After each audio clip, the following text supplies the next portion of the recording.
para sa inyo, dapat ituloy ang investigation ng Senate Blue Ribbon Committee. Yes, kasi hindi naman nagtatapos sa flood control. Nakita naman natin, may mga testigo pang gusto magsalita. Tama, tapos may unprogrammed pa na hindi pa natatalakay. Tapos may foreign assisted pa na trillion nga.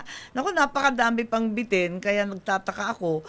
At tuwing nagsasalita kami sa unprogrammed, parang pinipigil kami. Kasi aabot yun sa mas mataas eh. Pataas ng pataas kasi yung tinutumbok eh. Hanggang saan sa itaas yan? Aba, ewan. Kaya nga, wala tayong magagawa. Talagang ganyan ang investigasyon. Kinakailangan alamin kung ano yung nangyari, ano yung totoo. Huwag pagbabawalan. Huwag susunod sa script. Nagagalit na nga yung ibang senador. May script daw ng Zarzuela to eh. Oo nga daw, DDS script daw. Kaya nga, ano ba yan? Kaya hindi maganda yung nangyayari. Gulong-gulo na kami.